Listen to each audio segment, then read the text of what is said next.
For the past few months now, the nation's top military, intelligence, and law enforcement officials have been warning Congress and the country about a coming cyber attack against critical infrastructure in the United States that could affect everything from the heat in your home to the money in your bank account. The warnings have been raised before, but never with such urgency, because this new era of warfare has already begun. The first attack, using a computer virus called Stuxnet, was launched several years ago against an Iranian nuclear facility, almost certainly with some U.S. involvement. But the implications and the possible consequences are only now coming to light. The story will continue in a moment.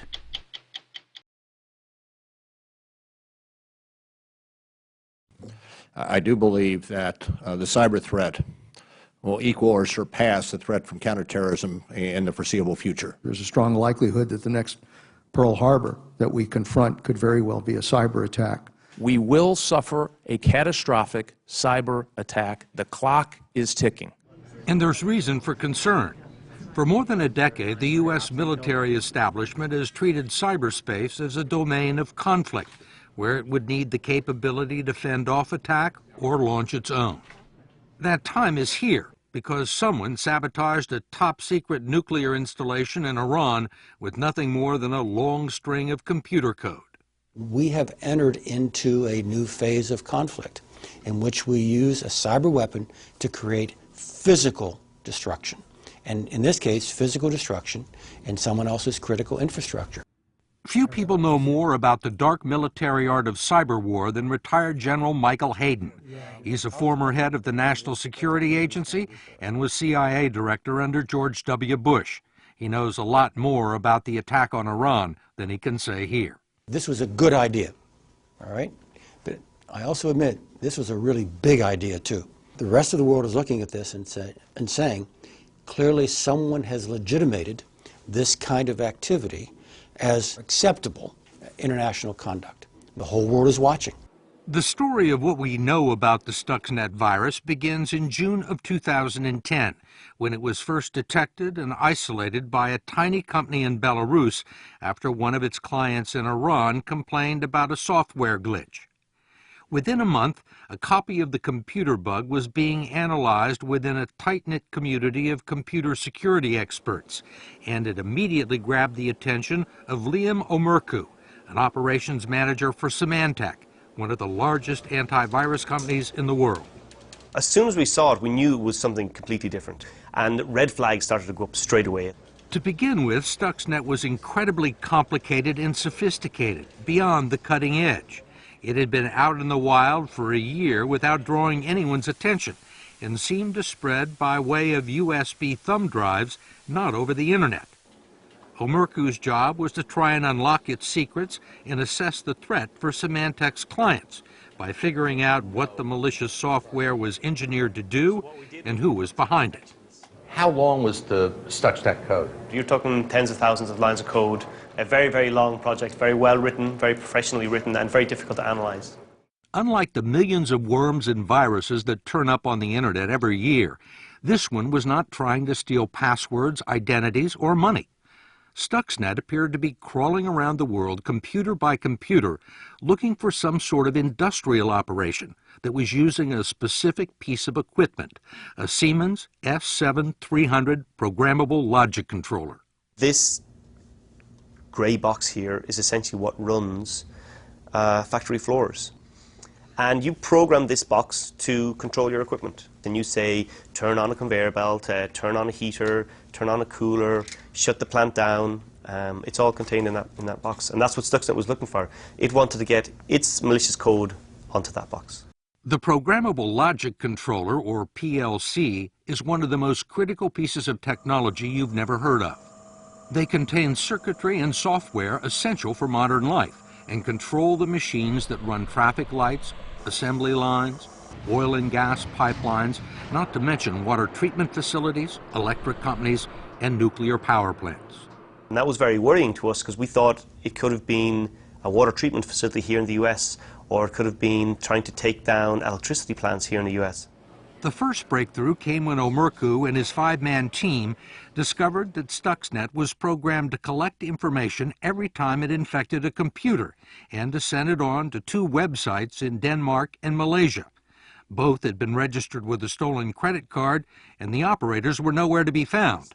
But Omerku was able to monitor the communications. Well, the first thing we did was we looked at where the infections were occurring in the world, and we mapped them out. And that's what we see here. We saw that 70% of the infections occurred in Iran. That's very unusual for malware that we see. We don't normally see high infections in Iran. Please learn from Stuxnet. 2 months later, Ralph Langner, a German expert on industrial control systems, added another piece of important information. Stuxnet didn't attack every computer it infected. This whole virus is designed only to hit one specific target in the world. How could you tell that? It goes through a sequence of checks to actually determine if this is the right target. It's kind of a fingerprinting process, a process of probing if this is the target I'm looking for, and if not, it just leaves the controller alone. Stuxnet wasn't just looking for a Siemens controller that ran a factory floor, it was looking for a specific factory floor with a specific type and configuration of equipment, including Iranian components that weren't used anywhere else in the world, and variable speed motors that might be used to regulate spinning centrifuges, a fragile piece of equipment essential to the enrichment of uranium. And Langer speculated publicly that Stuxnet was out to sabotage Iran's nuclear program. We knew at this time that the highest number of infections had been reported in Iran.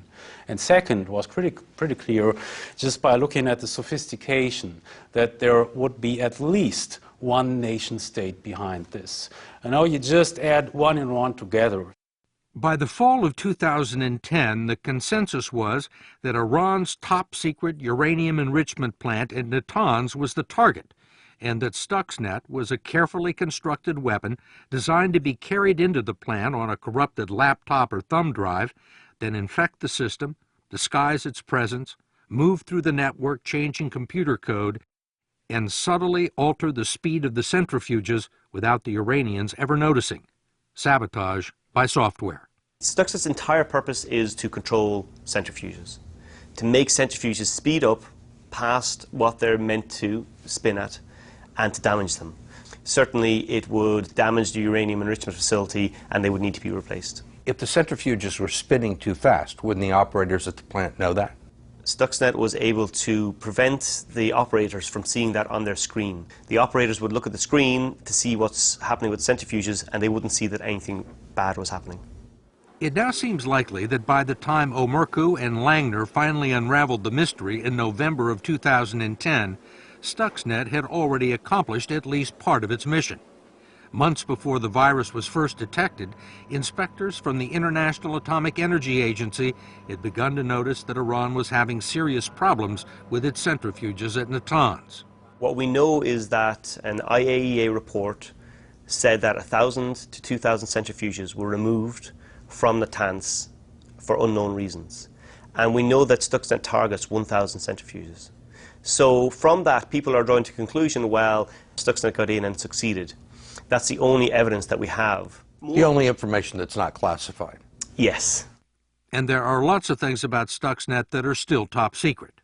Who was behind it? What we do know is that this was a very large operation. You're really looking at a government agency from some country who's politically motivated and who has the insider information from a uranium enrichment facility that would facilitate building a threat like this. An intelligence agency, probably. Probably. We know from reverse engineering the attack code that the attackers have full, and I mean this literally, full technical knowledge of every damn detail of this plant. So you could say, in a way, they know the plant better than the Iranian operator. We wanted to know what retired General Michael Hayden had to say about all this, since he was the CIA director at the time Stuxnet would have been developed. You left the CIA in 2009? 2009, right.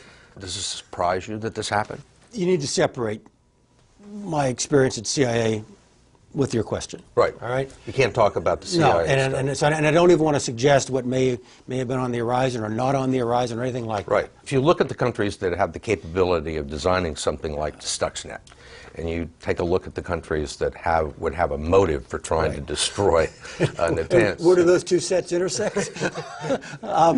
you're pretty much left with the United States and Israel. Well, yes, but there is no good with someone of my background even speculating on that question, so I won't. Iran's President Mahmoud Ahmadinejad, shown here at Natanz in 2008, blamed the cyber attack on enemies of the state and downplayed the damage. Both the U.S. and Israel maintain that it set back the Iranian program by several years.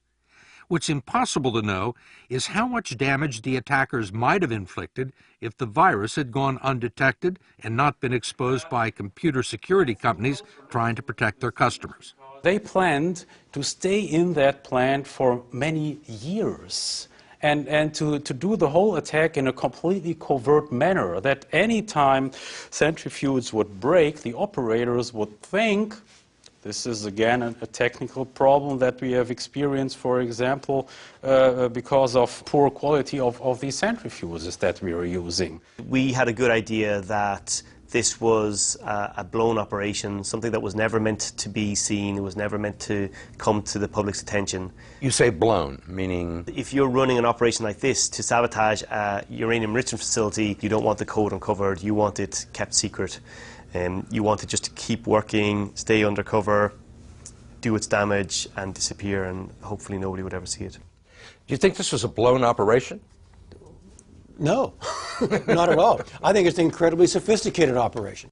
But General Hayden did acknowledge that there are all sorts of potential problems and possible consequences that come with this new form of warfare. When you use a physical weapon, it destroys itself, in addition to the target if it's used properly. Cyber weapon doesn't. So there are those out there who can take a look at this, study it, and maybe even attempt to turn it to their own purposes. Such as launching a cyber attack against critical infrastructure here in the United States. Until last fall, Sean McGurk was in charge of protecting it as head of cyber defense at the Department of Homeland Security. He believes that Stuxnet has given countries like Russia and China, not to mention terrorist groups and gangs of cyber criminals for hire, a textbook on how to attack key U.S. installations. You can download the actual source code of Stuxnet now, and you can repurpose it and repackage it and then, point it back towards wherever it came from. Sounds a little bit like Pandora's box. Yes. Whoever launched this attack, They opened up the box, they demonstrated the capability, they showed the ability and the desire to do so, and it's not something that can be put back.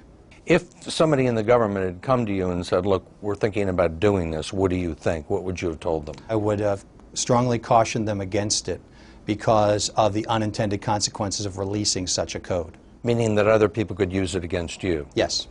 Or use their own version of the code? Something similar. Son of Stuxnet, if you will. As a result, what was once abstract theory has now become a distinct possibility. If you can do this to a uranium enrichment plant, why couldn't you do it to a nuclear power reactor in the United States or an electric company? You could do that to those facilities. It's not easy. It's a difficult task, and that's why Stuxnet was so sophisticated, but it could be done. You don't need many billions, you just need a couple of millions. And this would buy you a decent cyber attack, for example, against the US power grid. If you were a terrorist group or a failed nation state and you had a couple of $1 million, where would you go to find the people that knew how to do this? On the internet. They're out there? Sure. Most of the nation's critical infrastructure is privately owned and extremely vulnerable to a highly sophisticated cyber weapon like Stuxnet. I can't think of another area in Homeland Security where the threat is greater and we've done less. After several failures, Congress is once again trying to pass the nation's first cybersecurity law. And once again, there is fierce debate over whether the federal government should be allowed to require the owners of critical infrastructure to improve the security of their computer networks. Whatever the outcome, no one can say the nation hasn't been warned.